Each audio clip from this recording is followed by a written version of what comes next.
நீங்களாம் உத்து பார்க்குறத பார்த்தா நான் என்னமோ இந்த ஏரியாவுக்குள்ளே வந்து பாம்பு புத்துக்குள்ள கைவிட்டு பாம்பு பிடிக்கிறதுக்கோ அந்த மாதிரி இருக்கும். அதுக்காக நான் வரல. இங்கே மேடையிலே வீட்டிற்கும் சரிண்ணா மேடையிலே வீட்டிற்கும் இந்த இளைஞர்கள் அனைவருக்கும் என்னுடைய வாழ்த்துக்கள்.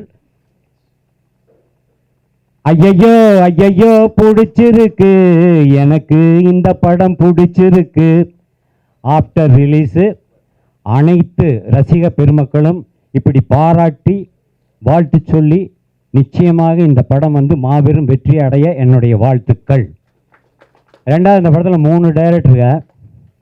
இந்த 3 டைரக்டர் பேர் பார்த்தீங்கன்னா அதுலேயும் ஒரு சுவாரஸ்யம் இருக்குது. ஒரு பேரில் கணேசன் இருக்கார், நடிகர் திலகம் கணேசன் வந்துட்டார். இன்னொன்று ஹரிராஜன் ஒன்று இருக்குது, அவர் சின்ன திரையில் பெரிய டைரக்டரு. அதுக்கப்புறம் பெரிய திரையில் பாக்யராஜ் இருக்கார். ஆக இந்த மூவரும் இணைந்த ஒரு இயக்குனர் தயாரிப்பில் வந்த படம். அதனால் இது வந்து நிச்சயமாக மாபெரும் வெற்றி படமாக அமையும்.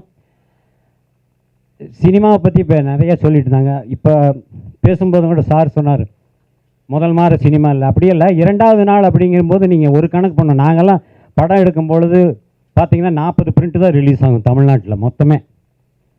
பெரிய படங்கள் இன்னும் ஒரு 10 பிரிண்ட்டு கூட போகும். 40 படம் ஓடுது அப்படின்னா 40 பிரிண்ட்டு வந்து 40 தியேட்டர்களில் 100 நாள் ஓடுனதுக்கு அப்புறம் தான் பி சென்டருக்கே போகும்.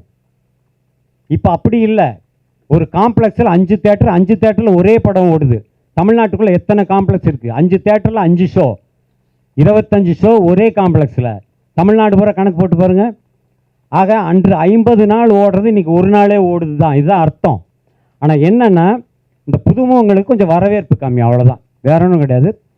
ரெண்டாவது வந்து இன்றைக்கி எல்லாம் லேடிஸ் எல்லாம் சின்ன திரை எல்லாருமே நீங்கள் பார்த்தீங்கன்னா இது வந்து குறை சொல்ல முடியாது, விஞ்ஞான வளர்ச்சி தான். எல்லாம் மாவாட்டிக்கிட்டும் காப்பி போட்டுக்கிட்டுமே சீரியல் பார்க்க ஆரம்பிச்சிட்டாங்க.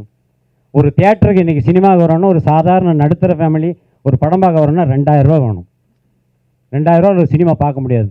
வாரத்தில் 10 படம் ரிலீஸ் ஆச்சுன்னா எப்படி வருவாங்க சினிமா பார்க்க? வரமாட்டாங்க. அப்போல்லாம் ஒரு பீரியட் இருந்து, ஒரு லெவல் இருந்து, இந்த இப்படி தான் ரிலீஸ் ஆகணும்னு. அப்படியெல்லாம் இப்போ இல்லை, மாறிடுச்சு. 10 படம் போன வாரத்துலேயே 8 படம் என்னமோ ரிலீஸ். 2000 ரூபா கொடுத்துட்டு ஃபேமிலி படம் பார்க்க வர ரொம்ப ரொம்ப சிரமம். அதை விட தேட்டரில் டிக்கெட் 200 ரூபா, பாப்கார்ன் 250 ரூபா, யார் வருவா? ஸோ இதெல்லாம் இந்த சிக்கலெல்லாம் இருக்குது.